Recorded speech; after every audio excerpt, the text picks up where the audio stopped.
राम विद्यापीठ के आज के चिंतन सत्र में जुड़े सभी सुधी श्रोताजनों को सप्रेम सादर नमस्कार।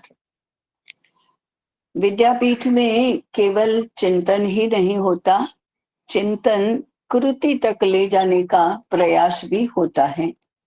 हम जो वैकल्पिक पूर्ण भारतीय ऐसी व्यवस्था चाहते हैं, उसमें कई आयाम हैं। राम विद्यापीठ का मुख्य विषय शुरू करने से पहले मैं 3-4 मिनट इस आज का जो पत्र वाचन हुआ है उसके संदर्भ में बात करूंगी।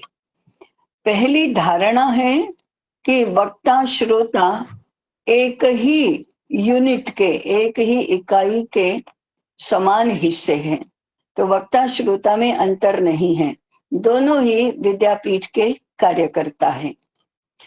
विद्यापीठ को चलाने का काम, विद्यापीठ के सारे गतिविधियों का निर्वहन करने का काम सभी मिलकर करते हैं। इसलिए कोई ऐसा नहीं है जो किसी भी एक मिशन में समान रूप से सहभागी नहीं होता।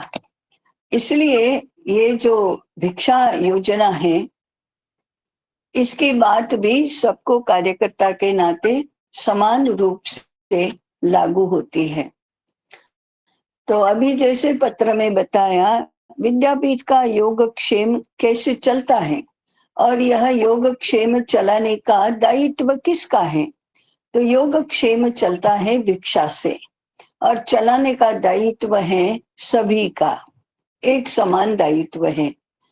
ये भिक्षा योजना हमारी कैसी है, इसकी व्यवस्था की भी उन्होंने बात की।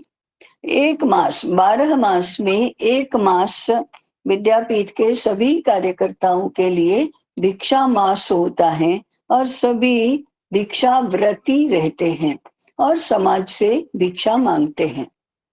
इस भिक्षा योजना के और इस 1 मास के भिक्षा व्रत के 2 आयाम हैं। एक है विद्यापीठ के लिए भिक्षा मांगना, ये तो ऑफ कोर्स है ही, परंतु केवल इतना ही नहीं है और यही अधिक मुख्य है ऐसा भी नहीं है। दूसरा इसका जो पक्ष है वह भी उतना ही मुख्य है, उतना ही महत्वपूर्ण है, वह है समाज प्रबोधन का। समाज प्रबोधन किस दिशा में, किस विषय में?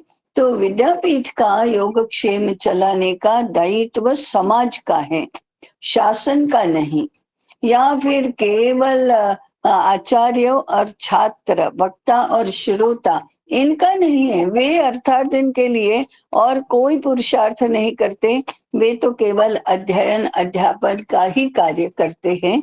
इसलिए योगक्षेम चलाने का दायित्व समाज का है। और सुसंस्कृत समाज में समाज पर निर्भर रहने वाले शिक्षा संस्थान या धर्म संस्थान या सेवा संस्थान या समाज के कल्याण के लिए, उन्नति के लिए होने वाले किसी भी कार्य का दायित्व हमेशा समाज लेता ही है। इन सभी को अभावों में नहीं रहना पड़ता है। आज भी वैसा ही अनुभव होता आता है। जो भी लोग समाज के कल्याण के लिए, समाज की उन्नति के लिए कार्य करते हैं, उनको समाज सहयोग करता ही है, समाज उसकी चिंता करता ही है। तो ऐसे भिक्षा मांगना, भिक्षा शब्द को, भिक्षा संकल्पना को सम्मानित और प्रतिष्ठित करना और समाज का इस विषय में प्रबोधन करना, ये तीनों प्रकार के, ये मैंने पिछले 2 बताए वो एक ही विषय हैं। ऐसे दोनों विषयों को समान रूप से मुख्य मानकर ये श्रीनिधि भिक्षा योजना विगत 3 वर्षों से चलती है, ये 3रा वर्ष है। तो मेरा सबसे निवेदन है कि हम सब विद्यापीठ के कार्यकर्ता हैं, तो आप सब लोग दो पर्याय हैं हमारे यहाँ, 2 चयन करने के लिए 2 विषय हैं। या तो हम सब भिक्षाव्रती बने अथवा फिर भिक्षा दाता बने। या तो भिक्षाव्रती बनकर समाज से भिक्षा मांगे और नहीं तो भिक्षाव्रती आपके पास आएगा तो उसको भिक्षा दे। अंतिम मुद्दा, विद्यापीठ में, पुनरुत्थान विद्यापीठ में एक सूत्र है कार्य करने का सभी कार्यकर्ताओं के लिए। Everything is voluntarily compulsory. कुछ भी कंपल्सरी विद्यापीठ की तरफ से नहीं है।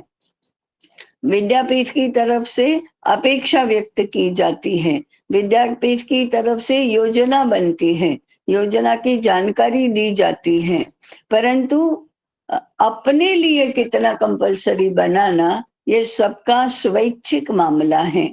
Everything is voluntarily compulsory. तो आज जो प्रस्ताव सबके सामने रखा है वह भी वॉलंटरीली कंपल्सरी है। आप इसको अपनी तरफ से कितना महत्व देते हैं और कितना उसमें सहभागी बनना चाहते हैं उसके ऊपर सब कुछ निर्भर है। इतना ही निवेदन श्रीनिधि भिक्षा योजना के संबंध में करके अब पीठ के अपने मुख्य विषय की